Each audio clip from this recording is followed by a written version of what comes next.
Hello my dear students, welcome to Hema Patil maths academy. ಇವತ್ತು 10ನೇ ತರಗತಿ ಗಣಿತ ಇನ್ನೊಂದು ಘಟಕದ ಬಗ್ಗೆ ಇಲ್ಲಿ ನಾವು ಚರ್ಚೆ ಮಾಡೋಣ. ಅದು ಯಾವುದು ಅಂದರೆ ನಿರ್ದೇಶಾಂಕ ರೇಖಾಗಣಿತ. ಇದು ಕೂಡ ಒಂದು ಇಂಪಾರ್ಟೆಂಟ್ ಘಟಕ ಆಗಿದೆ. ಅತಿ ಮುಖ್ಯವಾದ ಸೂತ್ರಗಳ ಪರಿಚಯವನ್ನು ಈ ಒಂದು ವಿಡಿಯೋದಲ್ಲಿ ನಾನು ಮಾಡಿಕೊಡುತ್ತಿದ್ದೇನೆ. ಅದು ಯಾವುದು ಮತ್ತು ಅತಿ ಮುಖ್ಯವಾದ ಕೆಲವು ನೆನಪಿನಲ್ಲಿಟ್ಕೊಳ್ಬೇಕಾದ ಸಂಗತಿಗಳನ್ನು ಕೂಡ ಹೇಳಿ ಸೂತ್ರಗಳ ಪರಿಚಯ ಮಾಡಿಕೊಡ್ತೇನೆ. ಮೊದಲನೇದಾಗಿ y ಅಕ್ಷದಿಂದ ಬಿಂದುವಿಗಿರುವ ದೂರವನ್ನು ಅದರ x ನಿರ್ದೇಶಾಂಕ ಅಥವಾ ಕ್ಷಿತಿಜ ದೂರ ಎನ್ನುವರು. ಎರಡನೇ ಅಂಶ, x ಅಕ್ಷದಿಂದ ಬಿಂದುವಿಗಿರುವ ದೂರವನ್ನು y ನಿರ್ದೇಶಾಂಕ ಅಥವಾ ಲಂಬ ದೂರ ಎನ್ನುವರು. ನೆಕ್ಸ್ಟ್ ಮೂರನೇ ಪಾಯಿಂಟ್, x ಅಕ್ಷದ ಮೇಲಿರುವ ಬಿಂದು x0 ಆಗ್ತೈತಿ, y ಅಕ್ಷದ ಮೇಲಿರುವ ಬಿಂದು 0y ಅಂತ ಆಗ್ತದ.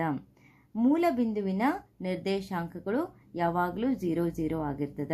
ಇಲ್ಲಿ ಒಂದು ನಕ್ಷೆ ತೆಗೆಯುವಾಗ ನಾವು ಇದು x ಅಕ್ಷ, ಇದು y ಅಕ್ಷ ಅಂತ ಹೇಳ್ತೀವಿ. ಮೂಲ ಬಿಂದುಗಳು 0 0 ಆಗಿರ್ತದ ಅಂಥೇಳಿ ತಿಳ್ಕೋಬೇಕು. ಮುಂದೆ ಸೂತ್ರದ ಪರಿಚಯ, ಇಂಪಾರ್ಟೆಂಟ್ ಸೂತ್ರಗಳಿವು. ಆ ಸೂತ್ರದ ಪರಿಚಯ ಮಾಡಿಕೊಡ್ತೇನೆ.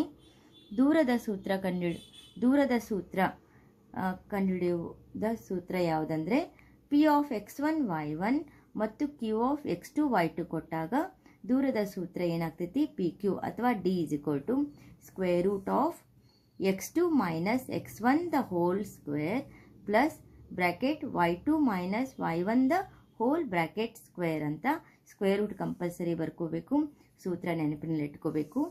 ನೆಕ್ಸ್ಟ್ ಎರಡನೇ ಸೂತ್ರ, ಮೂಲ ಬಿಂದುವಿನಿಂದ P ಆಫ್ ಎಕ್ಸ್ ವೈ ಬಿಂದುವಿಗೆ ಇರುವ ದೂರ ಅಂತಂದಾಗ ಮೂಲ ಬಿಂದುವಿನಿಂದ ಸೂತ್ರ ಅಂತ ಹೇಳಿದಾಗ D square root of x square plus y square. ಒಂದು ಅಂಕದ ಪ್ರಶ್ನೆಯಲ್ಲೂ ಕೂಡ ಸೂತ್ರಗಳನ್ನು ಕೇಳಿರ್ತಾರೆ. ಆ ಸೂತ್ರಗಳನ್ನು ನೆನ್ಪಿಟ್ಕೋಬೇಕು. ನೆಕ್ಸ್ಟ್ ಮೂರನೇ ಸೂತ್ರ ಬರ್ತೈತಿ ಇಲ್ಲೇ, ಭಾಗ ಪ್ರಮಾಣ ಸೂತ್ರ. A of x1 y1 B x2 y2 ಮತ್ತು m1 ರೇಷಿಯೋ m2 ಅಥವಾ m1 ಅನುಪಾತ m2 ಕೊಟ್ಟಾಗ ಅವಾಗ ಸೂತ್ರ ಏನಾಗ್ತೈತೆ ಅಂದ್ರೆ P of X Y is equal to whole bracket m1 x2 m1 into ಇಲ್ಲೇನಿರ್ತೈತಿ ಗುಣಾಕಾರ ಇರ್ತದೆ m1 x2 plus m2 x1 bracket m1 plus m2 m1 y2 plus m2 y1 whole bracket ಅಥವಾ divided by m1 plus m2 whole bracket close. ಈ ಥರ ಭಾಗ ಪ್ರಮಾಣ ಸೂತ್ರವನ್ನು ಬರಿತೇವೆ. ಅದೇ ರೀತಿ ಕೊನೆಯದಾಗಿ ಇನ್ನೊಂದು ಸೂತ್ರ ಬರ್ತೈತಿ ಇಲ್ಲಿ, ಮಧ್ಯಬಿಂದು ಸೂತ್ರ ಕಂಡುಹಿಡಿಯುವುದು.